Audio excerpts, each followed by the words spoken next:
All right. Well, welcome to the Biomedical and Health Science Conversation. My name is Jackie Chadwick, and the co-host here is Pauline Komnenich, and our student assistant is Bryce Thornton, and helping us technically is Chris Grubbs. So welcome to you. I thought the sessions this morning were amazing. So I do want to give the participants the ability to actually ask questions and enter into the conversation. But I'll go ahead and lead off with a question just to get things going. So I was actually, one of the amazing things for me this morning was to hear how many people really haven't struggled all that much with combining faith and science. It's a wonderful thing to hear. And Praveen, I heard your transition through all of the different religions. But tell me a time. A lot of students, a lot of professionals today are struggling in the workplace because of conflict, either with their institution or with colleagues. So think of a time in your career where that may have happened, and how did you handle it, and what advice would you give, especially to students, about handling that conflict when it occurs? Yeah, Jackie, that's a great question. And unfortunately, I didn't have time to touch on it. But there are some important events from my past that I think speak to that question. And it was actually shortly after becoming a Christian. My conversion to Christianity was characterized by a lot of careful study and investigation. And I think I felt a bit tired after all of that. It was very, very life-giving in some ways, of course, but also exhausting. Or at least that's my best interpretation of what happened right after that, which is I was kind of given an evangelical lens by which to see the world. And I think I quickly adopted that as sort of joining a club kind of thing. And one of the many lenses that I was given was, how to think about evolution, how to think about sciences in that arena, and actually quickly adopted the kind of running idea at the time in a lot of evangelical circles that this was something to be wary of, and this was something to also fight against, right? Part of the culture war. And in the very beginning, soon after becoming a Christian in college, I took this on. I thought it was a part of what the calling was, the larger calling in as a Christian, without really thinking about it very much at all, I have to confess. And even when I asked some advisors about whether I should pursue a PhD in genomics, very well-meaning people, I don't mean to malign them, but they gave me the advice that perhaps I can get into the vanguard of academia and dismantle evolution from within, right? What was the kind of advice that students were being given at the time. And in retrospect, it was not until I arrived at graduate school that I actually felt a really strong, compelling voice that I was not living and working out my faith in a way that was honoring to God. Not so much that where I landed on this question was critical to him, but the approach that I took, my attitude. Was I being intellectually honest? Was I desiring to honor him first and foremost in the approaches that I took, in the ways that I talked about this issue, in the way that I carefully studied it? Was I approaching it with humility, or was I approaching it with hubris? These were all questions that began to weigh on me quite heavily, and I'm very grateful to God for that, because it completely altered the way that I approached the question. And the way that I thought about how I might pursue the question in a God-honoring way.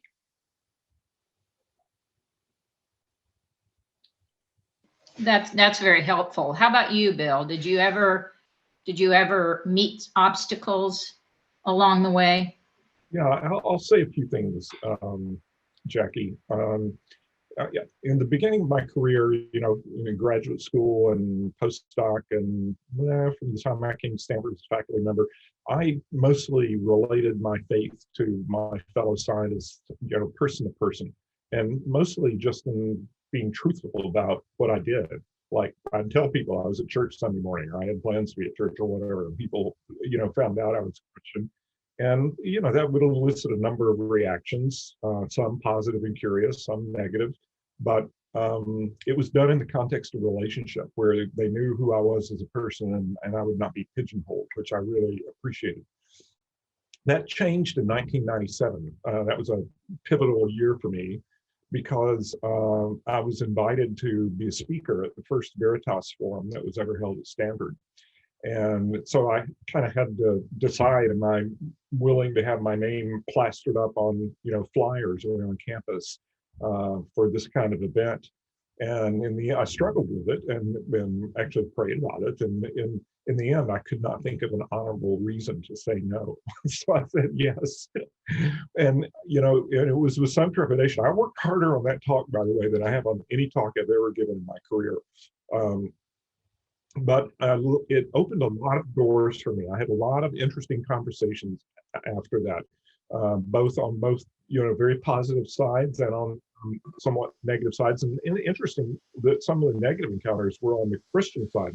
People, I very forthrightly stated my embrace of theistic evolution. And I had people from kind of the intelligent design side of Christianity sort of taking me to task for that.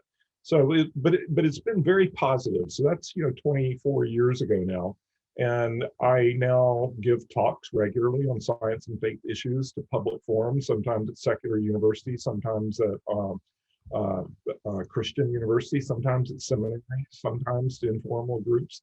And I view this as a tithe of my speaking time. I give lots of science talks here and there, but I feel like I should make time in my schedule for these kinds of things. So I did have a faculty member at Stanford tell me, at Stanford, if any of you have been here, there's a church in the middle of the quad, just like there is at Harvard Yard. And I did have a faculty member in my department go on a rant to me and say, we should blow that church up. It has no place at a university. It's a monument to irrationality. And what do you say to that? And I said, I was living on campus at the time. I said, look, by far and away, the most irrational thing I've ever done in my life is to get married and have children. And, and if we're going to start blowing up monuments to irrationality, you might as well start with my home. A deeper point there is that rationality only gets you so far in this world. And all of us, whether scientists or non-scientists, have to dig into extra scientific kind of resources to guide us through life. And if you want to call that irrationality, you can, but all of us are in it. It's just part of the human condition. So yeah, there are challenges, but I feel good about the chart that I've been able to the path I've been able to chart there. Excellent. I appreciated the speaker last night talking about humility and its importance in our approach. And I think our approach to the other person, depending on how they come at you on things, as long as we're truthful and humble about how we respond and kind in our response, it's really hard to refute that approach. It's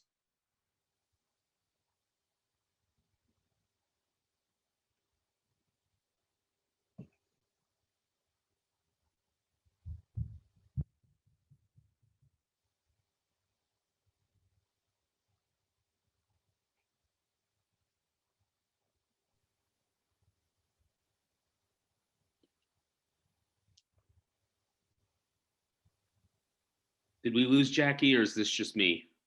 No, I was going to ask the same thing, Praveen. I think I lost her too. So yeah, thank you for confirming that. Okay. Pauline, you're muted.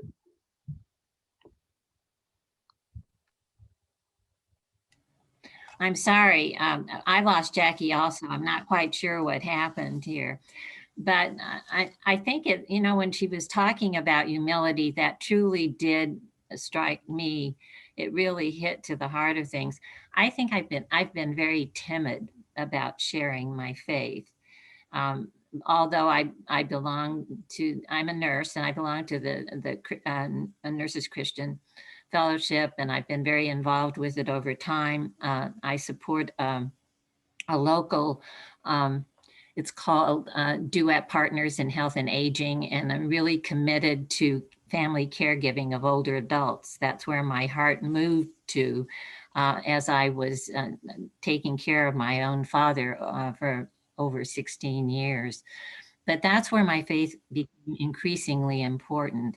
And through these organizations, service organizations, that I was able to feel very comfortable sharing it, but not so much in the academic environment. I did go to Stanford, Bill, and in that experience, at that time, it was perfectly acceptable to go to church on campus and to participate in all kinds of religious activities. But over time, I think that's changed. So, so my timidity has been strengthened in just listening to your wonderful stories. And I love, Georgia, welcome. I'm glad you're able to join us. We've had a few technical glitches here. Yes. But we're just sharing some of the sharing about the stories that you have presented. So I was so inspired with both you and Praveen as I had the opportunity to explore your backgrounds. You know, it's just wonderful. I do have one kind of general question and a little bit on the academic side. As we're moving in genomics to begin to describe more and more of the genome, and the science gets very precise in what's going on, it sometimes worries me. And then as a believer, I have to have faith that God is in control. But in terms of what advice, as you see these people, the scientists controlling more and more of the gene, does this have implications over time in terms of what it means to our society? Does that make any sense in terms of the question? Yes, it's a very good question and timely. And it reminds me that at the beginning of the Human Genome Project, even though the science was, I would say, 95% of the funding, but even at the beginning, the leaders put in this 5% support for what was called ELSI, the ethical, legal, social implications of the knowledge that would be gained from sequencing the genome. Mm-hmm. So what I'm hearing in your question, as we move forward, if we just go back to the point where we were really approaching where the science was converging on sequencing the whole genome. And I'm saying that at that time, there was forethought relative to the question I see you asking, what were the implications for this knowledge? How would it be used by society? How would it impact the legal aspects as we start looking at identity and how we define each other? So if I'm understanding your question, is how progress in the science of genomics will impact what are the social and legal implications? Exactly, exactly. Well, they are great, and others may have some differences. But one area that particularly arose very early when we sequenced the genome so we could find genes that for common diseases. And then we find this situation that we're dealing with today, even with COVID-19, of seeing disparities in the common diseases. And how do we deal with that from our increased knowledge of genomics? So there's been this whole area of how does the genome speak to our identity? And how can we begin to understand differences based on our identity, which is the situation with the disparities, where we see population-related differences. And we're dealing with that through interesting delving into what the genome can tell us about identity.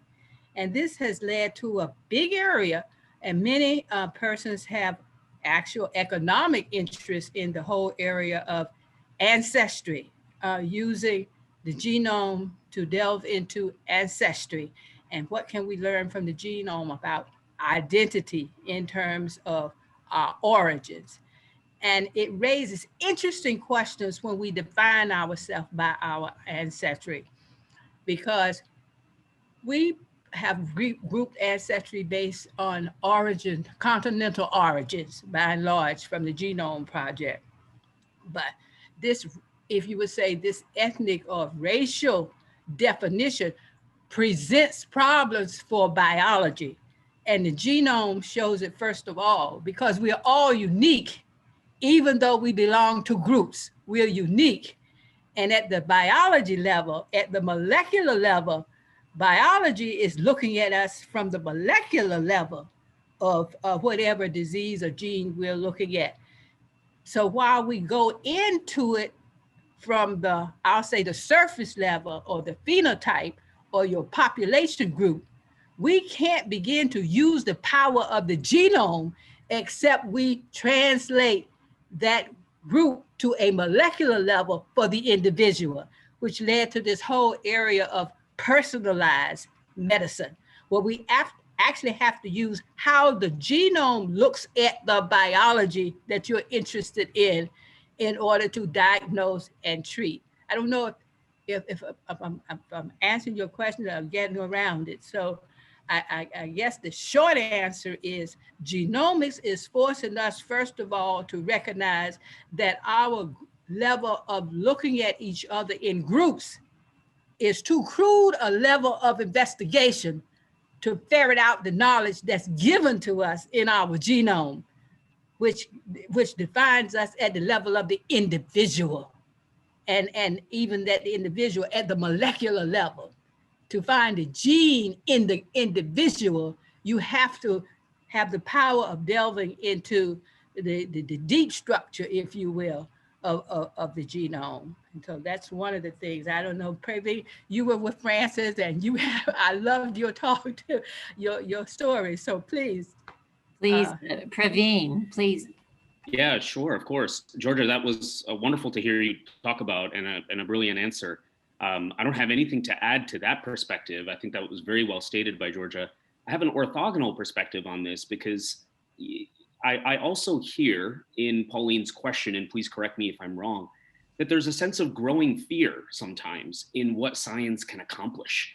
And many folks, for example, hear about CRISPR-Cas9 or genome editing, which immediately gets people thinking about designer babies and all kinds of potential scary applications that make us question the ethics of what's happening, whether we're playing God, are we at a point of no return in terms of how far we've gotten in our capabilities? These are really, really important questions. And they're part of the reason why I believe that it is extraordinarily important for there to be Christian voices in the sciences. I tend to think of it as in a two-pronged way. The first is to ameliorate fear. Often knowledge can push back against the fear that we feel about these kinds of things. More often than not, it's not the technology that's bad or evil. It's the purpose for which the technology is being used. Like I tell my kids all the time, it's not so much what you're doing, but why you're doing it and how you're doing it, right? And so I think we can get the Christian community on board with that way of thinking if we can ameliorate some of the fear that surrounds these kinds of approaches. The reality of CRISPR-Cas9 and genome editing is that it is an extraordinarily effective tool for research. We use it all the time in my lab. I'm sure Bill does as well, and Georgia's very familiar too. Extraordinarily valuable tool. So in many ways, it's a wonderful new advancement in the sciences. Helping the lay public to appreciate and understand that can only be good for both science and faith, because the kinds of things that it has helped us to be able to do, we're on the verge, leveraging that technology, of potentially being able to eradicate sickle cell anemia. If we could really do that, what a brilliant, wonderful, joyous thing that would be, whether you're a scientist, a person of faith, or both. I think we can all get behind that. But then the other prong is recognizing that there are genuine ethical questions at play, right? that we can't shove those under the metaphysical rug. We've got to be open about them. We've got to deal with them. And we need Christian voices there to talk about how do we define what's good and bad? How do we define what's right and wrong? Where does our sense of those things come from? And I think it can actually be a silver lining in promoting these kinds of conversations and getting people to think beyond the surface level. So that's the way that I would approach that. I hope that's helpful. Outstanding, both of you. I mean, I'm just overwhelmed with this beauty of your responses. Jackie, do you have questions? Well, let me see. Are there any student questions yet, Bryce? There aren't any at the moment. Okay. You've talked about the importance of people in your lives, and Praveen and Georgia, you both mentioned Francis Collins. Bill, I'm sure there was someone for you as well. Discuss the importance of aligning yourself with a mentor or someone that you can really talk to about things going on in your career.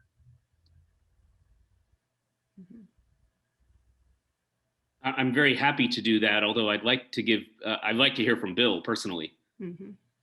It's an interesting question. I had really important mentors when I was an undergraduate. I went to a small liberal arts college down in Florida that very few of you, if any, have ever heard of. It's called Stetson University. And I got a really good liberal arts education there. It was at the time related to the Florida Baptist Convention, though it's not formally related anymore. And I had faculty members there, you know, in what you get at a small college, who were interested in students as whole people, you know, and actually had time to be able to interact with students at a whole person level.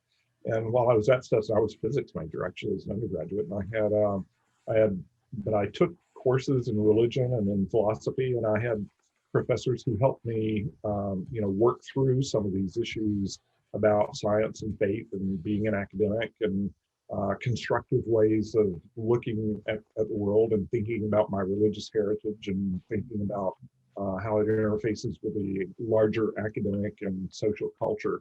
And those were very formative years for me. I mean, since then I've had mentors, certainly on the science side, but maybe not so much on the science and religion side. Maybe that's been more peer kind of interactions where I've located Christians who are in the academy, who I've developed friendships with, and we all kind of explore that space together. But I don't think there's kind of one person. Now, Francis, of course, is wonderful. I think for all of us in biology, and not just those of us in biology, but he's wonderful in his personal testimony and the vibrancy of his faith, and his strong, eloquent conviction that his faith and biology are consonant with each other and complement each other, and each makes the other stronger. And if any of you have not seen his acceptance speech for the Templeton Award this year, the 2020 Templeton Award, I strongly encourage you to go to YouTube and just say Francis Collins Templeton Award and watch it. That it is a very moving talk that he gave, very important, and delivered from the National Academy of Sciences in Washington, D.C., one of the citadels of science. Of course, he's a member there. So, you know, he's an inspiration to all of us, I think. Yeah, and I would add maybe just one quick personal note on Francis too that has been invaluable for me.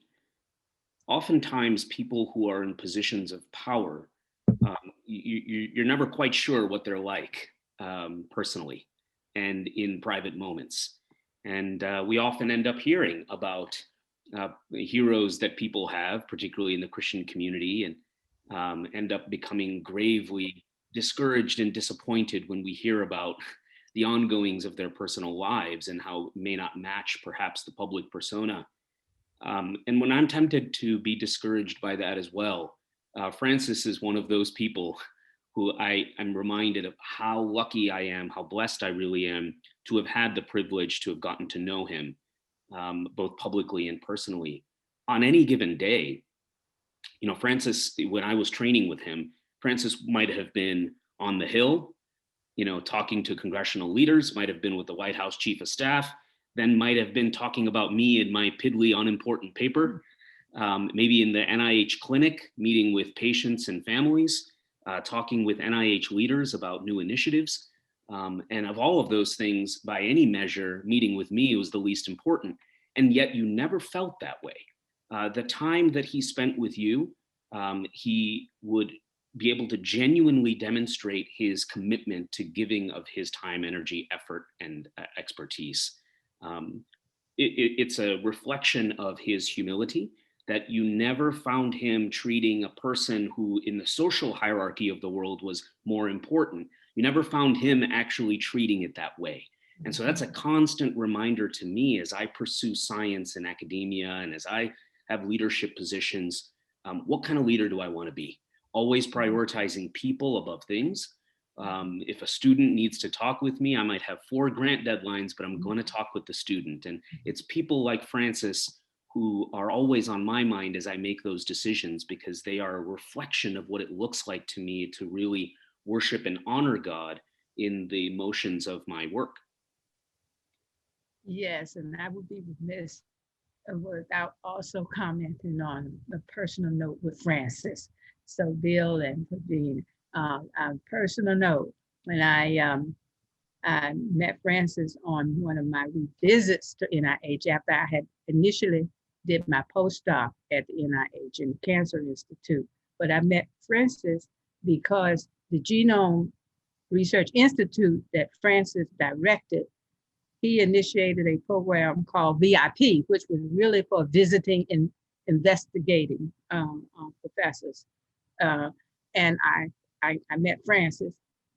It was then that I had an opportunity just to meet with the director of the Institute, although I was not going to be working directly with Francis for my project, but I was introduced to him at the end of the day. And I was just so surprised at the end of the day. First of all, I'm sitting there all prim and proper, waiting to meet the director.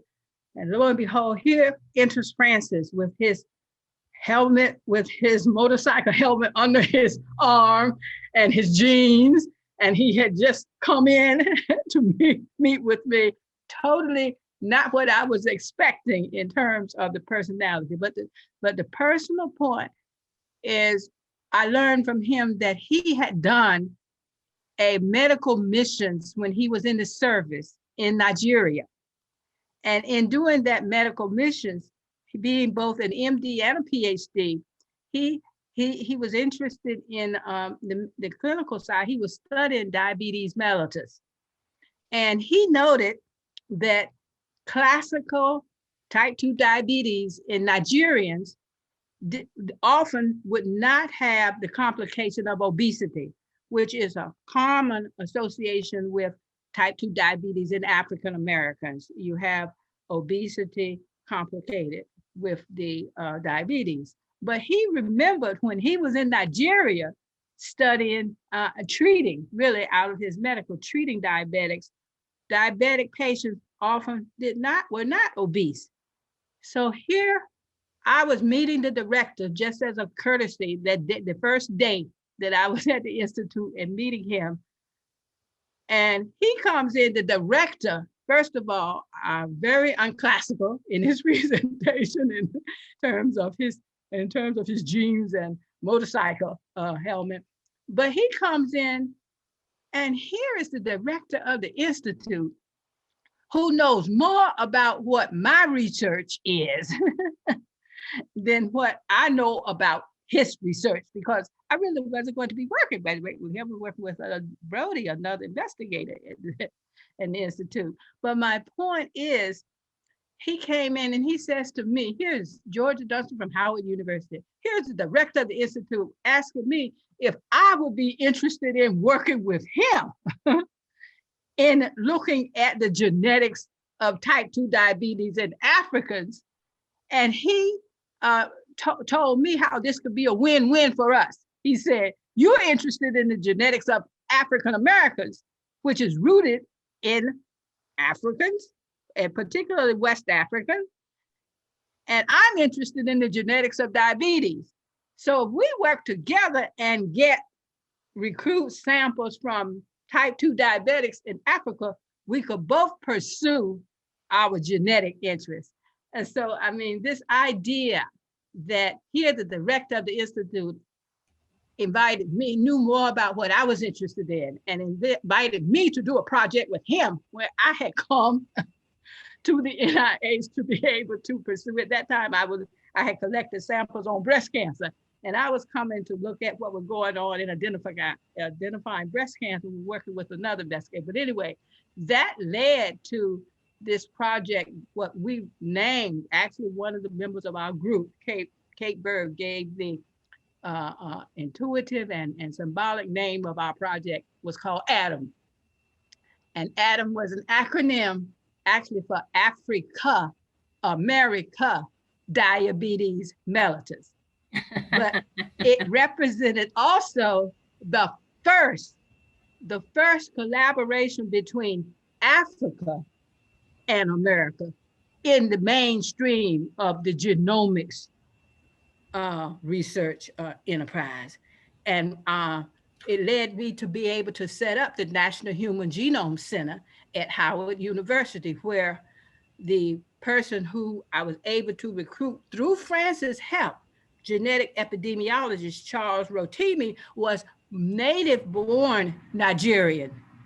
And he was instrumental in almost single-handedly making contacts with his colleagues in Nigeria to be able to successfully recruit diabetic patients from Nigeria for this ADAM project. And there's a lot more with the story, but I don't want to say all the time. But Francis was a medical missionary. So he was practicing his faith even in the service. And that really was instrumental to my getting involved in the mainstream of the human genome science, which was a whole level above my trained area of genetics, because my last thing is the genome is a different perception of our inheritance than genetics. And I'll leave it there.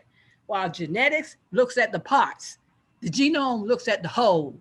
And so it's like the science now forces us. Someone mentioned this even in the stories, the word perception. I think maybe Barry may have mentioned this when he was summing up perception. Or was it you, but someone mentioned perception is what we are. I think it was Barry. I think it was Barry. Yes.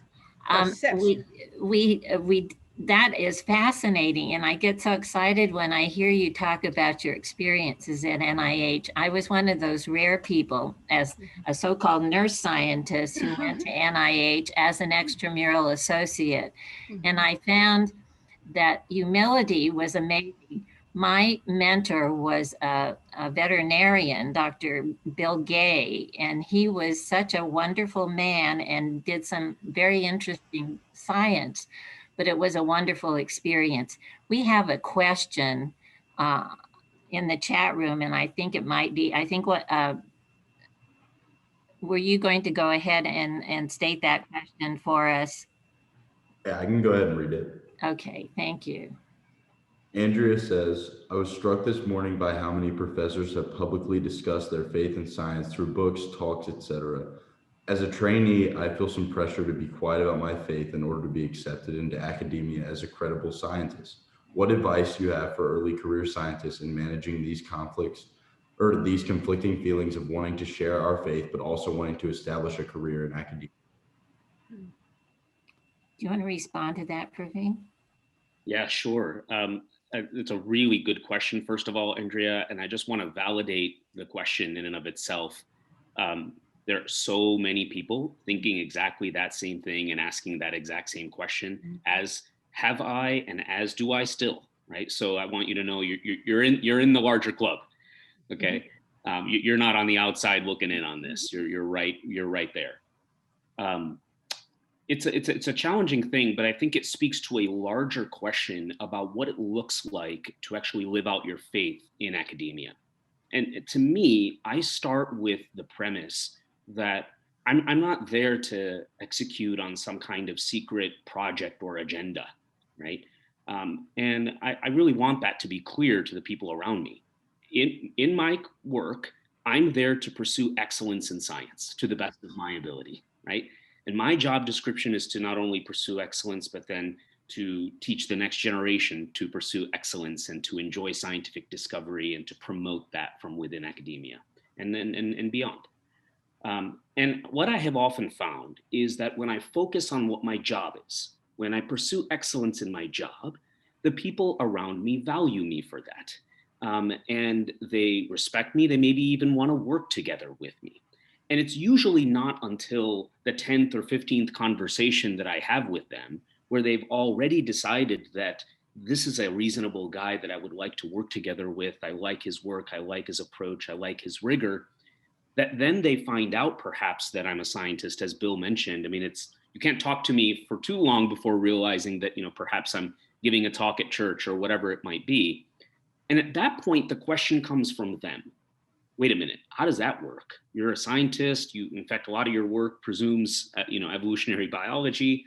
How are you a person of faith, right? There's a cognitive dissonance that occurs, and they're invested at that point in hearing your answer. So people need to be ready to have conversations. And so I don't usually just throw myself out there, establishing myself as a Christian walking around campus with a cross. That's not really what I view my job to be there. I'm there pursuing excellence, but ultimately everything about me emanates from who I am in Christ. And so at some point they will get to know. And usually it's at a point where they're experiencing a dissonance that they'd like to resolve, which means they're invested in hearing the answer, which means that we can actually have a conversation that's real, that's genuine, that's sincere. And the last thing that I'll add to this is I don't view it. Let's say I'm a Christian and the colleague I'm talking to is not. I still feel as though there's a lot that I can learn from that person. I still feel as though that, and not just as it pertains to science, but their life story, their background, what has happened to them that has led them to think what they think about whatever worldview they have. I still think there's something for me to gain from that. And I think a humble approach like that, if that's really sincere, I think people pick up on it and they say, well, look, this guy may be a bit of a weirdo for some of the things he believes, but I respect that he engages me and respects what I believe, or that I may not even know what I believe, right? And that he thinks he can actually learn something from me. So at the end of the day, it sounds so cliche, Andrea, but to me, it's just about developing relationships. And instead of thinking about it as like, oh, what's the most effective way for me to share my faith? To me, it's just, how do I get to know and genuinely love people? Mm-hmm. Mm-hmm. Andrea, right? Andrea, okay. I too want to thank you for that question. And yes, I want to almost end my response with the beginning. I'm always being told, okay, Georgia, come on back down to earth. Okay, this has to be practical. It is so, any question that comes to me, it just seems like the answer immediately comes out of my perspective, if you will. So I'm saying to you, Andrea, now that as a Christian, I'll say it, as a Christian, you have a new identity. You have a new identity that has to begin to dominate the old identity. This identifying with Christ in you as your identity, having the mind of Christ. And I mentioned that to say that there is no coincidence in any question that comes to you and whoever is coming from, because it's about bringing out Christ in you. So those questions that, however they're asked, if you could say, the question is really coming to Christ and in you. Now you're going to respond because you are now not trying to do a schizophrenic thing here, but just out of the consciousness of Christ in you. The question is not so much for you, but it's you, the instrument by which that kind of question is being presented, if you will, to the body of Christ. Because somehow, now this is maybe influenced more by my area, genetics, which deals with identity. And I don't know sometimes how much my subject area of science influences my responses to questions. But I just wanted to share with you the excitement of being a Christian, which allows me to tie my identity to Christ. And as a Christian, knowing that I have a mentor for this whole walk, and to have your mentor to be the Holy Spirit. I think about that sometime, and that blows my mind. The Holy Spirit is my mentor, and his job is to manifest, bring out Christ in me, and he's good at his job. And somehow all I'm trying to say is look at every question, look at everything that comes to you as a stimulus with the end goal of perfecting and bringing out Christ in you. And it begins with being transformed by the renewing of your mind, that you have the mind of Christ.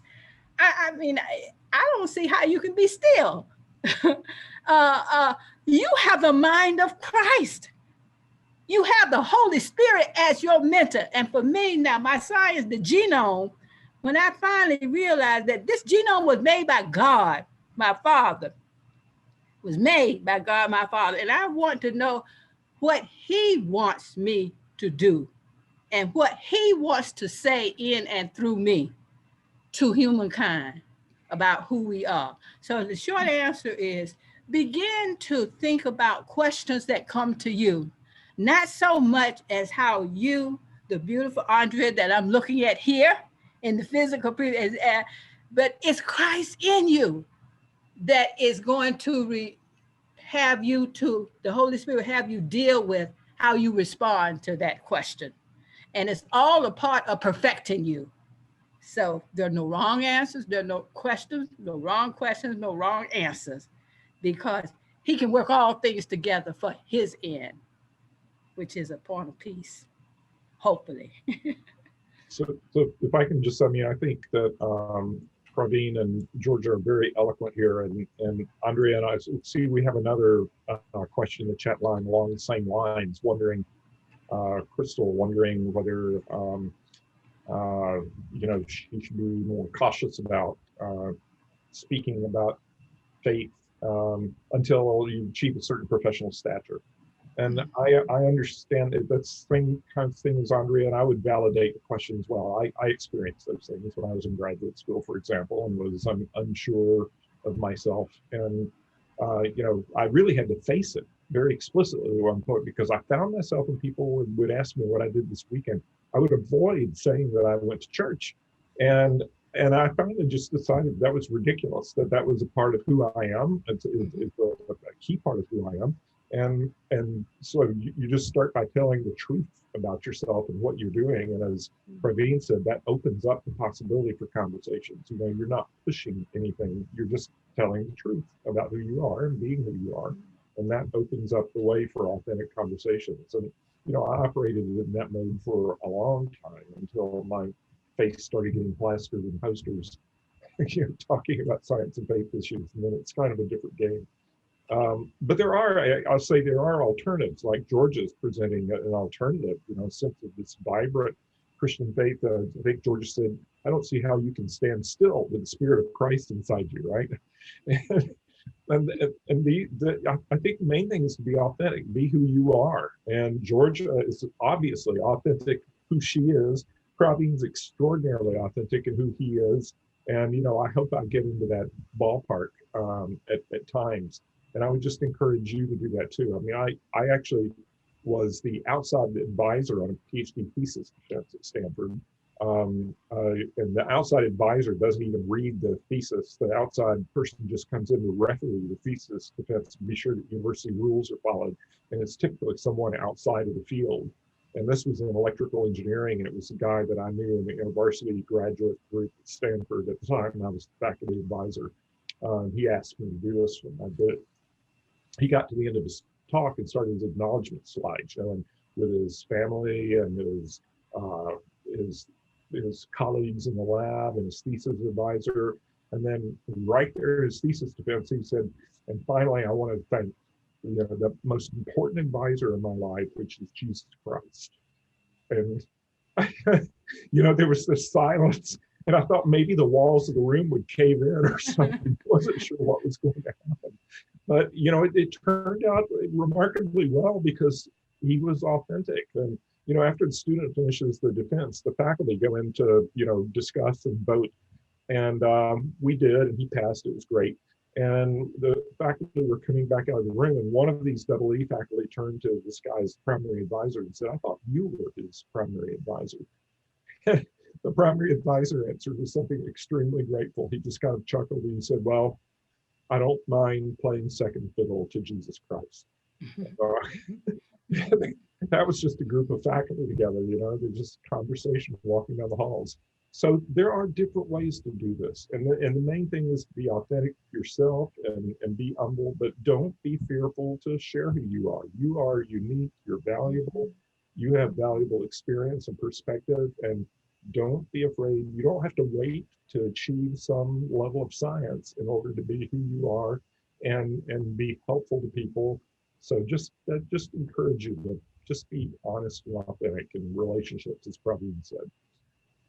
Those were all wonderful responses, very encouraging, and we are out of time. So thank everyone for participating.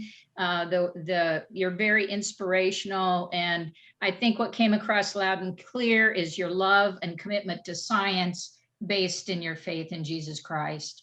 And that's can't get any better than that. So very inspirational for the students. Thank you all. Thank very you much for your very, stories. very much. It was And wonderful. thank you, Pauline. To the end.